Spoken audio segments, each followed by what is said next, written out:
Selamat pagi semuanya. Pagi. Assalamualaikum warahmatullahi wabarakatuh. Salam, Om Swastiastu, Namo Buddhaya, salam kebajikan, salam sejahtera, salam sehat buat kita semua. Alhamdulillah pada pagi hari ini saya juga diberikan izin, ini diundang Pak Oscar untuk kegiatan pada kali ini Indodac Goes to Campus. Dari sesi sebelumnya kita dari Bogor ya Pak Oscar. Yang saya hormati Ibu Wakil Dekan, Bu Dina, Pak Franky tadi, Pak Prodi juga, Pak Oscar, tentu saja hormati Bapak Ibu dosen yang sudah hadir dan juga tentu saja para mahasiswa di sini yang hadir pada acara Goes to Campus. Pada pagi ini tadi sudah disampaikan oleh Pak Oscar terkait dengan apa itu kripto, blockchain dan juga pemanfaatannya, perkembangannya. Kami dari Bapepti pada pagi ini hadir untuk juga menyampaikan, tadi sampaikan Pak Oscar sudah terdaftar di Bapepti, kenapa sih Bapepti mengatur terkait dengan perdagangan kripto ini. Walaupun tadi saya sampaikan juga sebenarnya harusnya regulasi juga mendukung bukan hanya dari si perdagangan saja, kripto yang berhubungan dari tengah sampai ke menghubungkan tengah dari ke hulu ataupun konsumennya, menjaga konsumen, tapi juga harusnya mengakomodir perkembangan produk-produk dari blockchain ini yang tentu saja masih banyak yang perlu dieksplorasi. Yang pertama, mungkin langsung ke slide. Yang pertama, mungkin tadi disampaikan juga teman-teman ada yang sudah tahu Bapepti. Nah, ini Bapepti ini sebenarnya hampir sama dulu dengan mungkin teman-teman pernah dengar adalah Bapepam, Badan Pengawas Pasar Modal. Jadi ada yang mengawasi pasar modal, ada yang mengawasi pasar komoditi. Pasar modal ada di bursa efek, kalau ini ada di bursa komoditi. Nah, jadi namanya Bapepti, Badan Pengawas Perdagangan Berjangka Komoditi. Tapi kalau Bapepam dulu di bawah Kementerian Keuangan, kalau kami di bawah Kementerian Perdagangan. Tapi kemudian Bapepam masuk ke OJK, Bapepti masih di Kementerian Perdagangan, walaupun waktu itu hampir sebenarnya gabung dengan OJK, tapi karena kebijakan pemerintah kemarin ternyata masih belum diperkenankan masuk ke OJK. Karena memang di Bapepti sendiri, kripto kita masukkan ke dalam perdagangan berjangka komoditinya, karena kita juga masih menangani terkait dengan sistem nasi gudang dan pasar elang komoditas. Jadi kita ada 3 undang-undang berbeda yang juga harus kita jaga dalam hal ini. Nah kemudian kita lanjut. Nah kemudian dari sisi regulasi, kemudian waktu itu kenapa aset kripto itu kemudian dijadikan menjadi aset atau barang, tidak menjadi currency.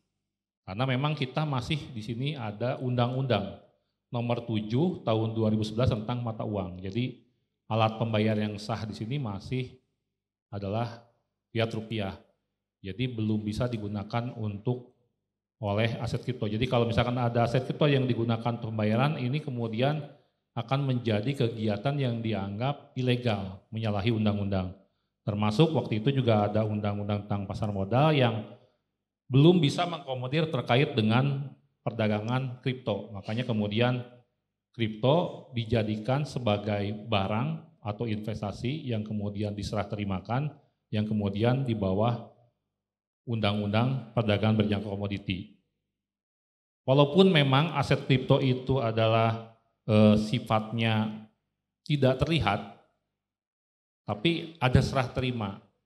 Ketika kita beli Bitcoin, Ethereum, itu ada sejumlah uang yang ditransferkan, istilahnya di dalam platformnya Pak Oscar, misalkan di Indodac, kemudian akan menerima sejumlah aset kripto, jenis aset kripto.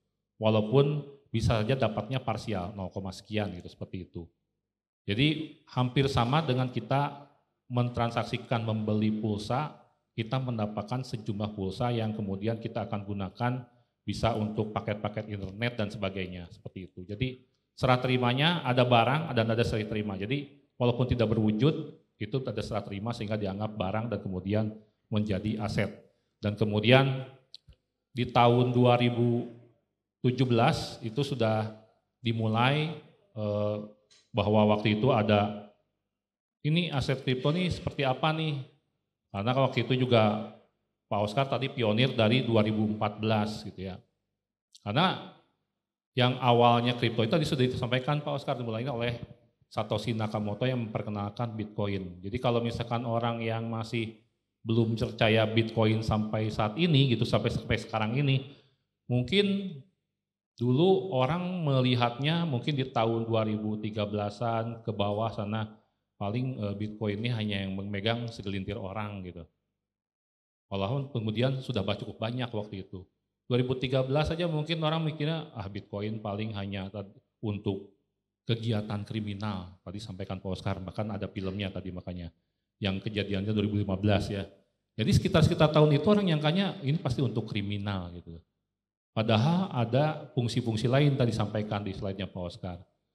Bahkan kemudian sampai sekarang pun orang ketika ada kemarin memperkenalkan terkait dengan ETF, itu paling juga hanya wacana.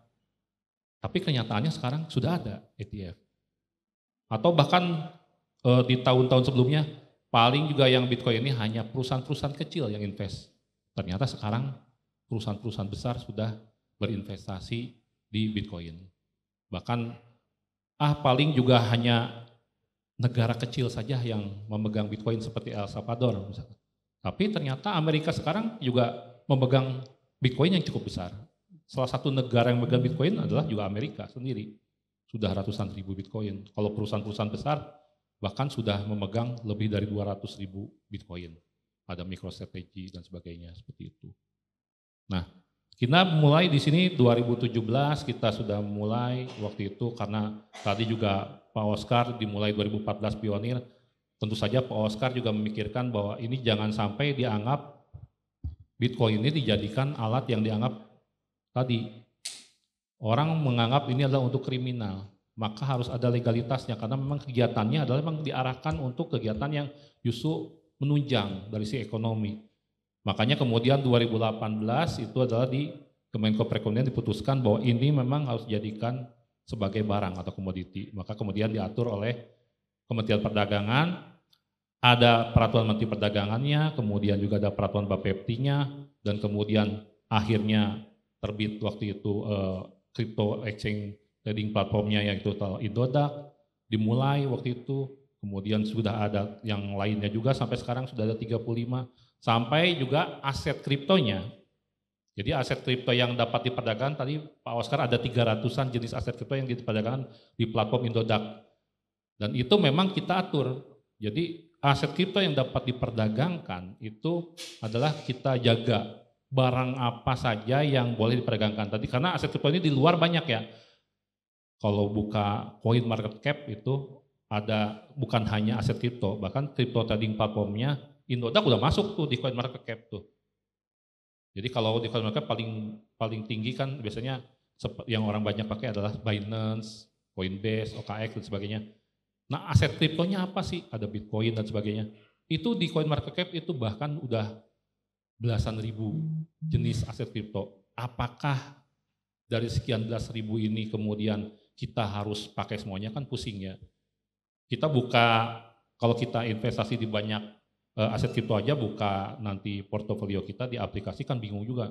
Harus lihat satu persatu. Jadi sampaikan tadi Pak Oscar, pilihlah yang aset kripto yang memang itu adalah kita anggap fundamentalnya bagus, seperti itu. Dan kemudian juga harus disesuaikan dengan profil resiko kita masing-masing. Do your own research, jangan FOMO dan sebagainya seperti itu. Jadi aset-aset kripto ini kita juga jaga. Ada dilakukan penilaian oleh Bapepti. Jadi aset kripto ini di kita sekarang di peraturan Bapepti terakhir itu adalah whitelistnya itu. Jadi kita masukkan namanya whitelist, daftar yang boleh diperdagangkan itu hanya 545. Pak Oscar tadi memperdagangkan sekitar 300-an.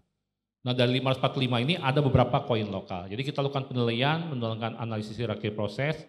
Tujuannya adalah supaya memberikan perlindungan bagi para investor yang bertransaksi, misalkan di Indodax, itu bahwa aset-aset kripto yang memang sudah dilakukan penilaian. Karena kalau misalkan nanti teman-teman tadi ada di sini yang sudah bertransaksi nih di Indodax, kalau misalkan aset kriptonya ada apa-apa, yang disalahkan apakah yang produksi aset kriptonya? Bukan, yang disalahkan pasti Pak Oscar. Indodaknya yang disalahkan. Sama kalau kita juga, saya beli misalkan ke pasar, ternyata dikasih barang beli dagingnya busuk, yang saya salahkan pedagangnya. Kenapa Bapak jualan daging yang busuk, gitu kan, seperti itu. Karena memang kita tidak tahu diproduksinya di mana, gitu kan, seperti itu. Karena itu adalah seperti aset prima dan teknologi, produk teknologi, gitu, seperti itu. Nah, lanjut. Nah, Indonesia di sini pun kemarin kita waktu tahun lalu ada G20 itu pun semua membahas terkait dengan perkembangan aset kripto dan digital ini, industri blockchain ini juga. Negara-negara mana saja kemudian waktu itu yang sudah comply terhadap ketentuan-ketentuan terkait dengan pengaturan aset kripto.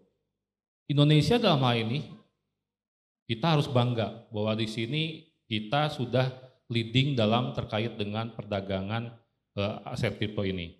Di mana kita sudah membentuk crypto framework-nya, kemudian regulasinya, dan kemudian kita juga sudah ada ketentuan terkait dengan pajaknya, kemudian kita juga sudah ada anti money laundering-nya.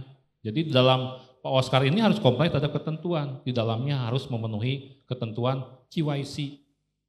Yang KYC ini kemudian terkoneksi dengan Dukcapil. Jadi kalau NIK kan sekarang sudah integrasi dengan pajak. Jadi kalau NIK-nya dicek, itu pasti akan telusur namanya siapa, by address di mana, bahkan nomor rekeningnya apa aja pun ketahuan. Kalau di Dukcapil itu semua udah ketahuan sekarang. Kemudian juga di sini ada namanya fitur Traveler. Traveler ini juga harus disampaikan. Jadi kalau misalkan transaksi di atas $1.000 itu juga akan terdata seperti itu. Termasuk Indonesia kemarin juga sudah mengumumkan terkait dengan rupiah digital yang di dalam teknologi blockchain, namanya CBDC, Central Bank Digital Currency, yang sudah sempat di launching oleh Bank Indonesia, walaupun memang belum beroperasi sampai proyek Garudanya, sedang dimatangkan. Nah kalau misalkan nanti sudah ada CBDC, tentu saja transaksi yang saat ini rupiah kita uang kartal, juga ada juga uang yang saat ini juga elektronik ya, ada di wallet elektronik, ada di kemudian pakai QRIS dan sebagainya pakai KRIS. Bahkan sekarang juga nanti ada kemarin virtual account, sebelumnya mungkin seperti itu.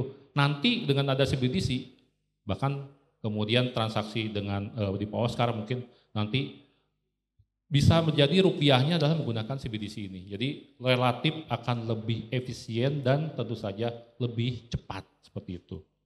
Nah, dengan begini pun Indonesia saat ini dibandingkan negara Asia, bahkan di beberapa negara Eropa ataupun Asia pun, kita bisa bilang ini kripto kita ini sudah kita berikan perlindungan ataupun diregulasi dalam tujuan juga untuk lebih mengembangkan ke depan. Walaupun beberapa negara Asia masih belum percaya kripto. China sendiri bahkan mengatur CBDC-nya untuk memperkuat sebagai hegemoninya superioritas mata uang renminbi-nya gitu ya. Tapi belum mengatur kriptonya, belum percaya, tidak boleh untuk terkait dengan transaksi kripto. Jadi kalau orang China bertransaksi kripto biasanya justru ke platform luar seperti itu. Dengan begini pun Indonesia di posisi saat ini didukung dengan istilahnya pengguna internet yang memang saat ini sudah cukup banyak. Jadi di Indonesia sendiri kan 278 juta penduduk gitu ya. 70% itu sudah pengguna internet dan dengan gadget gitu seperti itu. Walaupun pasti di sini pengguna internet ini pasti banyak yang mengeluhkan juga. Kecepatan internetnya masih belum bagus, kadang di beberapa spot masih lemot dan sebagainya. Tapi di beberapa kota besar sudah cukup bagus. Walaupun memang belum menyeluruh sampai se-Indonesia seperti itu. Bahkan sekarang mungkin sudah ada yang langganan internetnya yang pakai satelit ya, ada Starlink gitu ya. Tempat buatannya Elon Musk gitu. Walaupun harganya tinggi gitu ya, masih tinggi, belum bersaing, lama-lama teknologi pasti akan lebih murah karena pasti akan digital pada waktunya. Next. Nah, aset kripto ini perkembangannya di Indonesia sendiri, itu puncaknya terutama itu adalah ketika sejak diregulasi ya, diregulasi sejak mulai 2019 ada Permendag, 2020 ada peraturan Bapepti, kemudian sudah ada crypto trading platformnya Indodax dan kawan 2020 sampai sekarang. Puncaknya adalah 1 tahun setelah itu. 2020 itu sudah mulai beroperasi, transaksinya masih hanya sekitar 64,9 triliun waktu itu, Tapi kemudian di 2021 itu sampai membukukan transaksi 859,4 triliun. Jadi transaksinya luar biasa cukup melesat dari sejak 2020 karena memang waktu itu saat 2021 adalah ketika kita mengalami pandemi.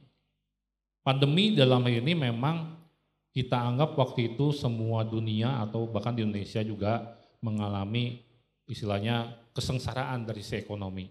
Karena investasi saat itu pun relatif mati. Kemudian orang-orang mau investasi di sektor real juga sulit. Di bidang pangan, kuliner apalagi nggak bisa keluar, banyak yang tutup. Kemudian retail terutama supermarket dan sebagainya, bahkan sampai sekarang juga banyak yang tutup lagi, tidak lagi buka. Kemudian orang bagaimana investasikan uangnya bagi beberapa orang yang masih memegang uang. Bahkan mungkin ada yang dirumahkan, tapi masih megang uang nih. Bagaimana caranya memutarkan uang, gitu, seperti itu. Dan akhirnya banyak tuh yang kemudian masuk ke crypto trading platform. Jadi ada orang yang berinvestasi karena modalnya cuma 10 juta, tapi kemudian masukkan di aset kripto yang bisa memberikan keuntungan atau profit paling tidak 5 poin per hari, 5%, 3%, tapi paling tidak 500 ribu, 300 ribu, walaupun mungkin ada tadi sampaikan ada loss-nya sedikit, tapi kalau bisa mengumpulkan profit tiap hari seperti itu, akhirnya dia bisa bertahan seperti itu. Nah, pernah di 2001 ini kita melakukan ada transaksi di 2 bulan tuh April dan Mei ketika puncaknya pandemi, ketika semua rumah sakit penuh, itu justru transaksinya itu sampai di atas 100 triliun dalam 1 bulan. 130 triliun dalam 1 bulan. Apakah itu memang kripto yang naik? Tidak memang pada saat itu. Saham pun transaksi naik, semua produk investasi naik. Bukan hanya yang legal, yang ilegal pun naik transaksinya pada saat pandemi. Mungkin teman-teman semua di sini banyak dengar berita waktu pandemi. Saya bisa beli Lamborghini, murah banget gitu kan, seperti itu. Itu pada saat pandemi itu, semua teman-teman di sini buka YouTube, main game, kan lagi gabut kan, tidak bisa kemana-mana. Iklannya apa? Transaksi investasi yang ilegal, robot trading, binomo, wah semua marak. Pasti rata-rata pengen nyoba. Saya pun sempat hampir tergiur, oh ini tapi kemana ya ininya platformnya? Itu banyak sekali. Dan akhirnya kemudian semuanya gugur dengan sendirinya. Tadi sampaikan Pak Oscar, dari sekian platform pasti akan berguguran. Itu pun yang istilahnya yang legal gitu. Yang ilegal apalagi kemarin. Akhirnya berguguran di awal 2022 semua seperti itu. Dan yang luar biasanya lagi di sini untuk kripto, pelanggan aset kripto ini saat ini sudah hampir menembus 20 juta pelanggan. Jadi 19,75 juta pelanggan yang terdaftar ter-KYC. Jadi sudah ter-KYC by KTP ya. Jadi seperti itu. Jadi ini perkembangan ini jadi 2024 nih pasti akan melebihi. Investor di saham itu jauh lebih kecil dibandingkan dari transaksi pelanggannya di kripto. Walaupun memang saham ini sudah dari berapa puluh tahun ya. Karena memang transaksinya harus membutuhkan modal yang tidak kecil. Jadi kenapa aset kripto ini kemudian tumbuh? Karena platformnya ini yang dibuat tadi Indodax tadi, bahkan dari jauh sebelumnya, sekarang ini bikin Bitcoin.id. Karena memang ketika retail investasi ini tumbuh, karena memang waktu itu 2021 itu terutama juga ditopang oleh aset kripto ini, platform ini terkoneksi dengan beberapa aplikasi lain. Payment gateway-nya, wallet-nya, sudah pasti diakomodir terkait dengan bank yang tentu saja sekarang sudah mobile banking. Siapa di sini yang masih ke ATM coba?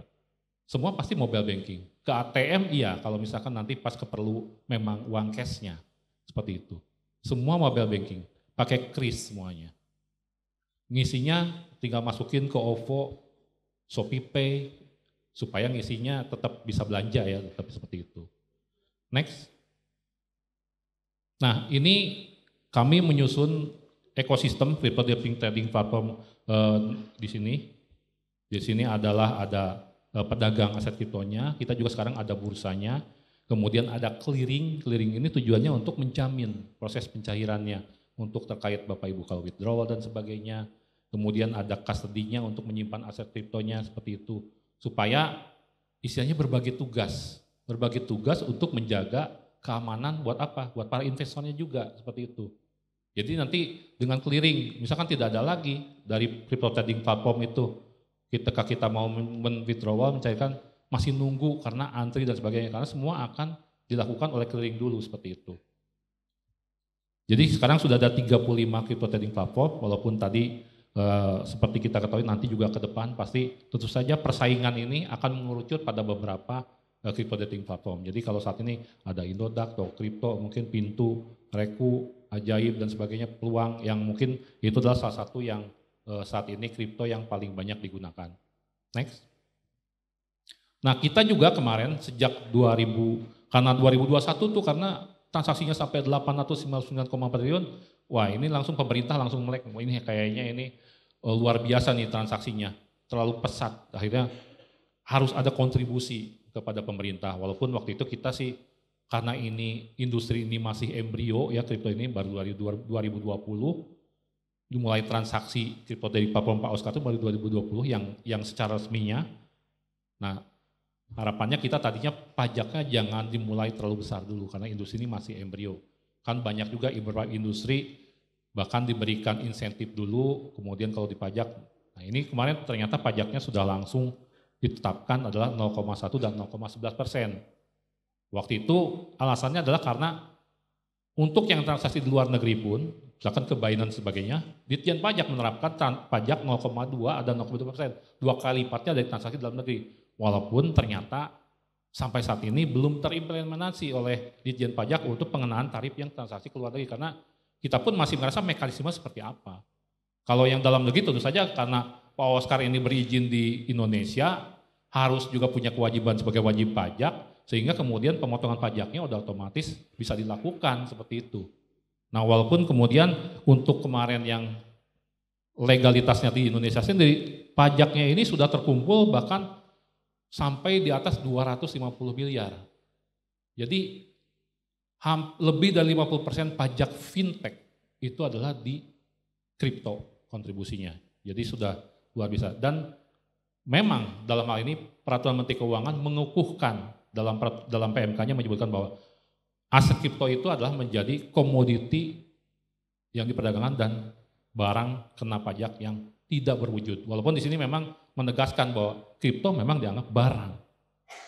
Nah ini kalau misalkan nanti sudah ada undang-undang P2SK nih, sektor keuangan nanti ke depan, berarti sudah masuknya keuangan, bisa jadi kripto bukan lagi menjadi komoditi. Kalau bukan komoditi, maka pajaknya bisa jadi ini nanti tidak dikenakan lagi dua-duanya, seperti itu. Next. Nah kita juga melihat tadi kenapa pertumbuhan pelanggan aset kripto itu begitu pesat. Ya ini salah satunya, karena memang kemudahan dari sisi akses. Sekarang semua megang HP, semuanya ada platform, bisa dicoba, kemudian dimulai dengan transaksi, cukup mengisi saldo walletnya Rp50.000, Rp50.000 itu sekarang pasti teman-teman di sini isi saldo OVO dan ShopeePay-nya kayaknya lebih dari 50.000, 100.000 aja kayaknya lebih. Ini 50.000 aja diisi. Transaksinya Rp10.000 sudah bisa transaksi. Jadi kalau di sini ada yang sudah punya Bitcoin, harusnya sekarang bisa. Di Indodax misalkan transaksi 10.000 beli Bitcoin bisa dapat, walaupun ini punya Bitcoin, walaupun 8 di belakang koma. Tapi ada. Jadi bisa ya. Dan tidak mati, bukan bisa tapi mati ini. Nah di sini pun juga di bawah 500.000 rata-rata orang transaksi. Jadi kemudian kalau wilayah demografi yang paling banyak di sini ter-KYC di Jawa dan Sumatera, karena memang untuk wilayah timur Kita juga melihat dari sisi infrastruktur dan sebagainya seperti itu. Kemudian dari usia, jadi juga disampaikan Pak Oscar. Jadi memang adalah sekarang ini adalah usia yang Gen Z yang paling banyak. Walaupun kalau kita bilang kriptomi yang ini untuk usia Gen Z, pada kenyataannya di global juga tidak hanya Gen Z sekarang. Bahkan yang udah senior pun banyak sekarang berinvestasi di kripto. Orang udah mulai melek. Donald Trump aja sekarang udah mulainya kripto Pak ya. Sudah mulai menerima dia. Nah seperti itu. Nah ini kemudian juga dari demografi tadi 18, 24, bahkan kalau kita lebih luas lagi 18 sampai 35, itu sudah menembus sampai 75%. Dan kemudian dari sisi profesi itu udah pasti adalah yang paling banyak di swasta dan juga tidak lupa adalah pelajar mahasiswa. Ini luar biasa besarnya. Karena tadi ditopang dari pelajar mahasiswa karena memang transaksinya yang mudah tadi aksesnya. Dan kemudian cukup mengisi saldo walletnya tidak terlalu besar. Jadi sehingga itu mempermudah. Next. Nah di sini juga kami memperlihatkan juga bahwa beberapa selain tadi demografi, bagaimana karakteristiknya juga di sini. Jadi rata-rata adalah tujuannya adalah memang untuk investasi. Jadi kalau jadi semua kripto ternyata orang mikirnya investasi. Karena kalau kita lihat memang dulu orang investasi itu adalah tanah, rumah, tanahnya nanti bisa jadi kebun dan sebagainya, hasil bumi seperti itu. Walaupun untuk seusia saya pun masih sih Pak Oscar, saya juga masih rumah, tanah gitu sih masih gitu. Walaupun sekarang udah mulai lihatnya kripto, saham gitu seperti itu. Obligasi mungkin ya, dulu ada zaman dulu kan juga seperti itu.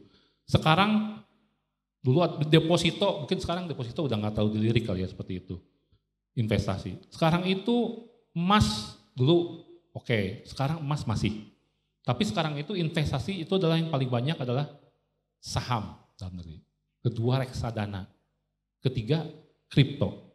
4 baru emas. Dan emas pun sekarang bergeser pada emas digital.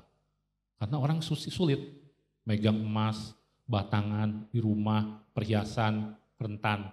Emas digital disimpan di platform, kapanpun kalau butuh, mau ditarik bisa. Seperti itu. Bahkan sekarang sudah ada beberapa platform emas digital nyiapin vending mesin di beberapa mall, tinggal tarik seperti itu. Masukkan QR code-nya, mau tarik, tinggal tarik.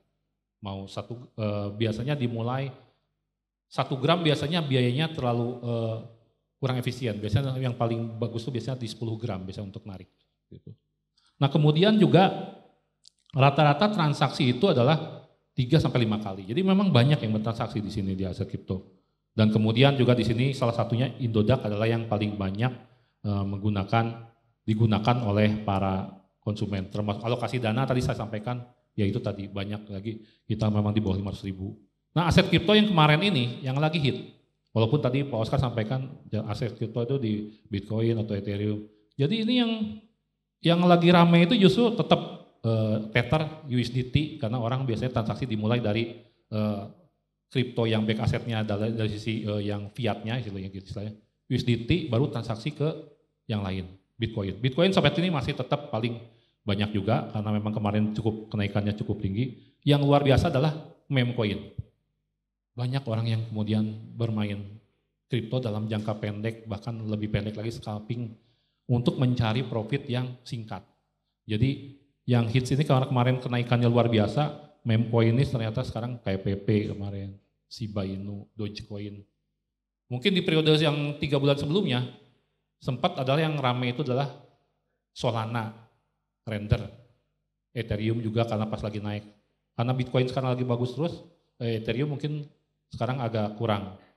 Bitcoin masih, dan sekarang udah beralihnya pada beberapa PP Coin dan juga udah Shiba Inu. Kemarin sebelumnya Solana karena lagi hits, mungkin sekarang karena Solananya sudah agak mereda, tidak banyak yang transaksi, termasuk Render juga tadi. Next. Nah ini tadi saya sampaikan, jenis-jenis aset yang diperdagangkan itu kita lakukan penilaian. Walaupun kita tetap mempertimbangkan setelah nilainya menggunakan hierarki proses, itu juga kita pertimbangkan bahwa koinnya ini juga masuk di coin market cap, koinnya juga banyak diperdagangkan di beberapa crypto trading platform di luar negeri, berarti koin ini banyak diminati seperti itu. Dan kemudian kita sudah dari beberapa perubahan peraturan, koin kriptonya bertambah terus, sampai terakhir itu 545, next juga kita lakukan penilaian lagi, karena pasti ada usulan dari beberapa crypto trading platform, ada Pak Oscar ngusulin lagi ke kami berapa koin yang diminati oleh pasar. Kita akan akomodir, tapi kita akan penilaian. Kalau misalkan lulus penilaian, maka ini kemudian bisa diperdagangkan oleh Indodax seperti itu dan kawan-kawan nanti seperti itu. Next. Nah, kita juga memberikan pengawasan yang cukup ketat. Jadi kalau misalkan di sini harus ada laporan transaksinya, keuangan, itu harian. Jadi transaksi Pak Oscar ini termasuk keuangan, itu harian. Karena jangan sampai Indodax ini terganggu keuangannya, kita tidak tahu, ekuitasnya tidak terjaga. Itu kejadian yang sama terjadi dengan seperti FTX. FTX kemarin bubar. Siapa yang mengaudit keuangannya FTX? Dia harus lapor kemana? Gak ada. Dia menginvestasikan uang-uang nasabahnya, aset nasabahnya keluar, kemana? Siapa yang mengawal itu? Tidak ada. Akhirnya raib seperti itu. Mau minta pilot ke Amerika, ditolak, karena nggak jelas izinnya dari mana. Nah ini, di sini kita pantau terus Indodax. Kalau ternyata secara keuangannya menurun drastis, ada apa-apa, ya tentu saja Pak Oscar ini akan kita masih minta jelasan nih. Kenapa ini ada keuangannya menurun drastis dan sebagainya. Jadi kita punya early warning dalam hal ini. Termasuk juga laporannya ini juga bulanannya sampai nanti tahunan yang jelas-jelas harus diaudit hasil laporan tahunnya itu nanti. Next. Nah kita juga dalam rangka juga comply terhadap ketentuan supaya aset kripto ini tidak juga nanti ditumpangi oleh kegiatan-kegiatan ilegal seperti money laundering, terorisme, pendanaan senjata musnah massal dan sebagainya. Kita juga sudah menjadi anggota di global di dunia. Financial Action Task Force, dalam hal ini leadingnya memang PPATK. Karena kita juga sudah kerjasama dengan PPATK. Transaksi aset kripto itu kan terkoneksi dengan perbankan juga. Tentu saja PPATK yang mengawasi semua transaksi perbankan dalam ini tentu saja juga nanti akan bisa menelusuri aset kriptonya ketika ditarik ke dalam fiat rupiah, semua akan terdeteksi oleh PPATK. Transaksi aset kriptonya pun di Indodax, ini akan tertelusur. Jadi kalau misalkan, wah kalau misalkan ada hal-hal, bagaimana nih, tertelusur nggak kalau misalkan ada kegiatan kriminal? Tertelusur. Kalau misalkan kemarin kita disurati oleh KPK, ini ada pejabat gubernur ini terkena, terdakwa, korupsi ini dan sebagainya, itu pasti biasanya ngirimkan kepada Bapepti. Ini listnya, ada nomor induk kependudukannya. Tersangkanya satu, yang dikirim bisa jadi 40, 50 nick. Karena biasanya yang dikirimkan adalah nick dari circle-nya yang bersangkutan terdakwa. Bisa jadi pembantunya, istrinya, anaknya, tukang kebunnya, supirnya dan sebagainya. Dicek. Salah satunya misalkan ke Indodax dan semua crypto trading platform yang terdaftar. Barangkali di Indodax ada yang nyangkut tukang kebunnya atau apa, saldonya mencurigakan atau tidak. Kalau misalkan ternyata supirnya punya megang 100 Bitcoin, nah ini kan mencurigakan. Gajinya berapa tapi kok punya 100 Bitcoin, kan seperti itu. Jadi semuanya tertelusur seperti itu. Next. Nah kita ini makanya tadi kerjasama Bank Indonesia, KPK, OJK, karena nanti juga akan ke OJK, BSSN, Kominfo, karena semua crypto trading platform ini harus terdaftar di Kominfo untuk mendapatkan penyelenggara sistem elektroniknya.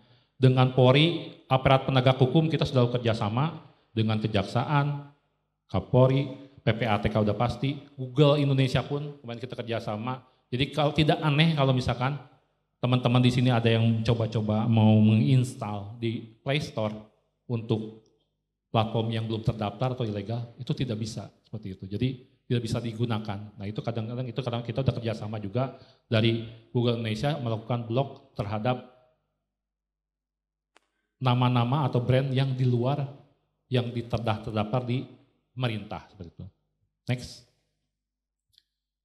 Nah ini kita yang sedang proses dalam hal untuk peralihan kepada OJK yang rencananya kalau di undang-undang itu Januari 2025, sehingga OJK nanti ke depan itu untuk aset kripto bisa jadi lebih luas lagi, bukan hanya kripto terkait dengan back aset, utilitas, mungkin nanti ke depan ada sekuritas token dan sebagainya, kemudian ada ICO, ITO, kemarin yang kemudian kita belum atur ke depan seperti itu. Harapannya dengan ke depan ini juga bisa terus mengembangkan industri kripto di dalam negeri supaya lebih maju lagi. Lanjut. Nah, kenapa kemudian juga kita salah satunya di sini mengadakan konten Indodax Goes to Campus, salah satu adalah memang untuk memperkuat literasi. Di sini tadi ada yang belum banyak terkait dengan mengetahui kripto, Bitcoin, bahkan belum memulai di platform dan sebagainya. Paling tidak kalau mau memulai, kenali dulu. Ada nggak legalitasnya gitu kan, seperti tadi Pak Oscar tadi sampaikan, terdaftar di Bapepti, dicek nanti, bisa dicek di websitenya Bapepti. Logis nggak penawarannya, kalau sudah ada yang nawarin nih, tiba-tiba, biasanya itu di Instagram tuh, di DM, wah udah cuan belum hari ini, ditawarin trading sekian, ada skemanya, menguntungkan dikasih 2% sampai 5% per hari. Wah kalau 2%, 5% per hari kan itu luar biasa ya. Itu berarti sudah fixed income. Harus hati-hati. Karena itu jangan-jangan ditransaksikan oleh mereka. Kita hanya setor uang. Kalau sudah begitu itu adalah pasti mengarah kepada Ponzi. Jadi harus hati-hati. Jadi semua harus dipastikan legalitasnya dan juga harus logis. Jadi harus menjadi pelanggan dan konsumen yang cerdas gitu seperti itu. Next. Nah, Bapepti di sini juga menyediakan lini Bapepti. Jadi kita ada layanan kontak, WA, kemudian ada email, ada pengaduan online juga, dan kemudian teman-teman kalau misalkan penasaran mau cek Indodax legalitasnya ada atau enggak, buka di website Bapepti, itu di tengah-tengah ada tanda search atau bisa langsung di situ di alamatnya cek legalitas Bapepti Go ID, dicek misalkan Indo, keluarnya Indodax. Bisa jadi keluar lagi yang lain. Ada Indodana dan bukan Indodana pinjol. Indo yang terkait dengan berjangka komoditi ada juga nanti seperti itu. Nanti bisa dicek seperti itu. Nah, kemudian next. Nah, Bapak Ibu semua pengajar dan kemudian di sini teman-teman semua, mudah-mudahan teman-teman semua di sini juga bisa memahami terkait dengan aset kripto dan tentu saja harus berhati-hati karena di sini juga masih banyak menawarkan kegiatan-kegiatan legal, Ponzi dan sebagainya. Tapi tentu saja harus dipastikan tadi kalau mau mulai di buka-buka platform, belajar, karena di crypto trading platform itu biasanya juga sudah ada demonya dulu, dipelajari dulu. Bisa lihat-lihat price chart-nya dulu, perkembangan aset kripto apa sih yang bisa dikenali dulu di situ. Atau mau buka-buka dulu di googling sendiri. Nah yang pasti harus transaksi di tempat yang legal, contohnya di Indodax ini. Karena supaya transaksinya itu nanti teman-teman semua aman. Tadi sampaikan juga teman yang sudah transaksi Indodax mudah, berarti transaksinya nyaman. Kalau udah begitu pasti cuan. Terima kasih. Wassalamualaikum warahmatullahi wabarakatuh.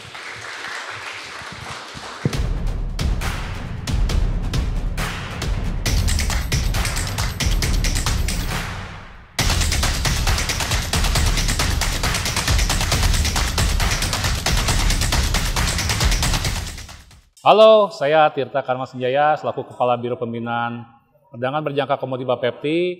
Kali ini saya ingin mengajak kalian untuk dapat mendapatkan edukasi seputar blockchain dan kripto secara gratis. Untuk itu kunjungi website Indodax Academy dan follow Instagram Indodax untuk dapat informasi terupdate Indodax Aset Masa Depan.